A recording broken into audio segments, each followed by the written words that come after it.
This is about making Washington work regardless of who's in the White House or who controls the Senate. You'll regret this, and you may regret it a lot sooner than you think. This war has escalated. This war on both sides. My friends, we are approaching a slippery slope that will destroy the very unique aspect of this institution called the United States Senate. Big change in the Senate this week. No more filibusters for presidential appointees or lower court judges. Let's debate that now here on the Roundtable. Bill Kristol is back, along with our ABC team, Cokie Roberts, Donna Brazile, Matthew Dowd. And Donna, let me begin with you. You heard Senator Reid. It was a pretty big move from Senator Reid this week. They call it the nuclear option in the Senate because it's such a massive change in Senate rules. You heard Senator McCain right there, going to change the way the Senate works, shouldn't be done. Well, I disagree, of course, with Senator McCain. But, you know, with all of the conversation this morning about the nuclear deal with Iran, this is a melodramatic phrase to talk about the nuclear option being eliminated. The truth of the matter is, George, is that the Senate Democrats have gone back and forth with the Republicans for the last 2 years to try to come up with an agreement that was consistent to continue to allow the administration appointees, their executive appointees and their judicial appointees to get through, not the Supreme Court.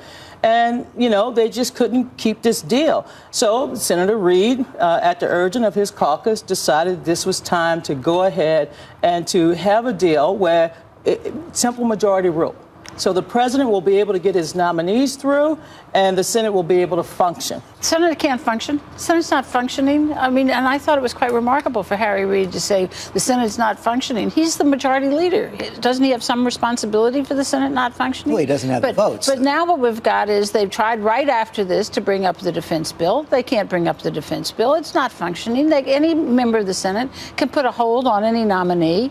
I mean, it's not, all it's going to do is make everybody madder and make it worse rather than easier. To me, this isn't the problem. This is a symptom of the problem. The problem is obviously complete dysfunction in Washington, D.C. And I mean, there's a virus going around in Washington, D.C., and it's a virus of hypocrisy. Harry Reid was against this before he was for it. He's Mitch McConnell was for it before he was against it. President Obama was against it before he was for it. In the end, what's happened is what's happened in the country writ large. I was looking at the data the other day. 80 senators 25 years ago were from swing states. 25 years ago, 80 senators, 20 are from swing states today. The problem in Washington, D.C. is you cannot have the same rules today as you did before. You can't have the same rules in chess that you now have in mixed martial arts. And that's the situation we're in. So it's reflecting the situation we have in the country. But Bill Kristol, I wonder if it's going to intensify the kind of polarization we've already seen, make the Senate a little bit more like the House, where majority rules, and essentially start to move us towards parliamentary government. Whenever a party is in charge, they're going to get their way. Yeah, no, I think so. I mean, I think we're being too nice here, of plague on all houses. Harry Reid agreed with Mitch McConnell that this would not happen in this session. They actually negotiated something at the beginning of the session.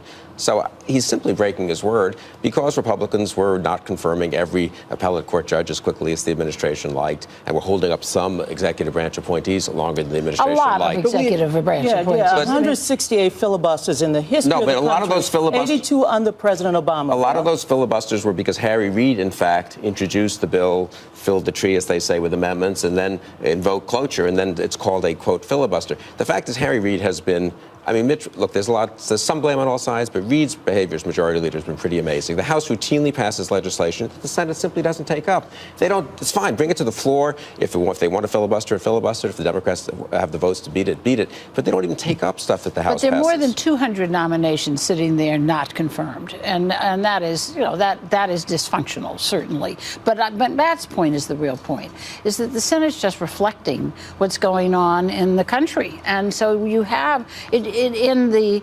1990s, as recently as the 1990s, more than a third of the Senate voted in the middle. And now you don't have one member of the Senate whose voting record is somewhere between the most conservative Democrat and the most liberal Republican. And George, when you look at this, I know a lot of people are reflecting back on what the founding fathers and what they say, this is going to be the worst thing since Thomas Jefferson and all that. We also must keep in mind that the founding fathers warned against day in and day out, including President Washington, about the power of political parties and the power of parties to tear apart the government and create this dysfunction. We are at a point now where the political parties and people line up in these tribes, and it's very difficult. if you, as I say, you can't have the same rules in chess when you're, I'm going to be fine and all that, as you have in mixed martial arts, which is where the situation is today in Washington. The question is, what does that mean for the rest of President Obama's second term? We had a new ABC News poll come out this week that shows he's continuing to drop on the heels of this trouble with Obamacare. The president's job approval rating now 42%. That's marking the low of his time in our ABC Washington Post poll. For the first time, less than a majority of Americans see him as honest and trustworthy, and now a full 70% of the country says we are on the wrong track. I mean, I think, Donna, there was some hope. You were expressing, this is going to break the gridlock, but this is likely to poison the well on everything else the president wants to do, especially when his poll numbers are that low. Right. So what are we going to go back to? Hyperpartisanship on steroids? The fact of the matter is that Congress was already mad as hell. They were not interested in getting a lot done. I think the president is going to have to continue to push them on immigration, push him on the Farm Bill. And, of course, with all of the budget agreements coming to a deadline pretty soon, he's going to have to continue to see if he can bring some of the middle together. The truth is that Washington, D.C. is dysfunctional. The Republicans enjoy gridlock because they really, and we saw this week, they have no other agenda. But the Republicans passed legislation to let people keep their health care if they like it, which, as I recall, is something the president vaguely said people should be able to do. It's not been brought to the House, to the floor of the Senate. The Republicans aren't responsible for gridlock in this situation. They're not responsible for gridlock. No, the House has passed. The House of Representatives has passed quite a lot of legislation. This was passed with 39 Democratic votes. 39 Democratic votes. John Boehner will not allow the Democrats to have a vote. He wants to have to rule. Where we are today, George, where we are today, though, responsible is for gridlock. The president in 2008 and 2007 ran on the idea that he was going to bring the country together, bring Washington together. We're going to get past the partisan gridlock. We're going to get past the vitriol. And now we're at a point where the rules have to change in the Senate because it's become so polarized, so vitriolic, we can't get it done. And the president's job approval numbers are not coming back. I've seen this movie before. Well, you didn't watch in September 2011 and in October 2011 when many of you, I don't know if you said it directly, said that the president couldn't come back because his numbers had dropped. The president will come back because some of the people who've left him, who've abandoned him, are the people who voted for him. I think much more likely to happen is the Republicans sink father as well, so that both sides just keep the public is furious with both sides. I mean, the average of all the polls, congressional approval is at 8.5. But if both sides sink, the likelihood is the status quo remains. All I'd say is that actually talking to a fair number of Republican candidates out in the House and the Senate, the Republican Congress, Republican House isn't that popular. If you ask, is Congress popular? No, it's not.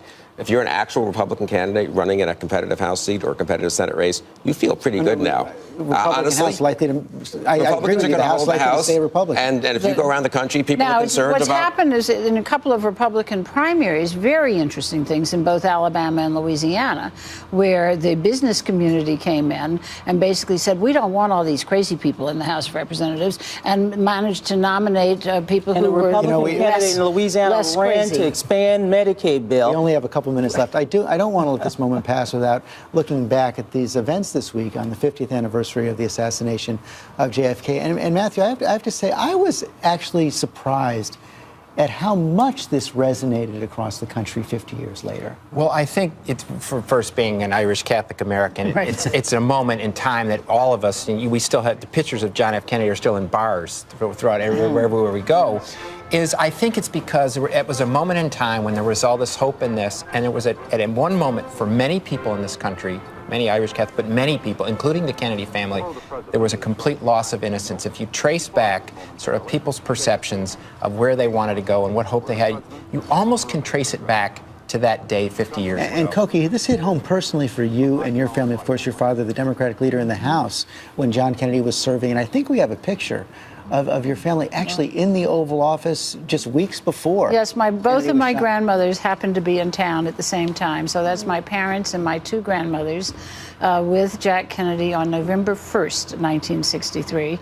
And he was a dear to them. He was very charming, and he said, "Where are the photographers? They're usually all over the place. I can't find a photographer." And then he found one to come in and take that lovely picture. But it was Matt is quite right. It was the time of such hope and such possibility. The economy was booming. We had never lost a war. It was just, and the young people were being called to serve, and then it just all sort of went dark. And not surprisingly, Bill Kristol, 50 years later, also sparked something of a political debate as we see that iconic picture of John Kennedy Jr. Was John F. Kennedy basically a conservative or a liberal? Well, he was certainly an anti-communist and a hawk and believed in a strong defense. And the speech he was going to give in Dallas on November 22nd was calling for tax cuts across the board to give people incentives to get the economy moving again. So in those two respects, I think he would have been a little more comfortable, perhaps, in the Republican Party of today than in the Democratic Party. Still a Democratic icon. You know, another Catholic family with John F. Kennedy, Robert Kennedy, Martin Luther King, of course. In our household, we have Bill Clinton and Barack Obama. But he inspired a generation to change the country. He inspired people to tear down the walls of discrimination. And Lyndon Johnson implemented much of his vision, but he was such an inspirational figure. It's interesting. It's this is a moment when you don't know where the myth begins and reality begins. It's sort of myth and reality got so mixed up in so many people's minds that they're still sorting out what was myth and what was reality. And likely to go on for a long time. Thank you all very much.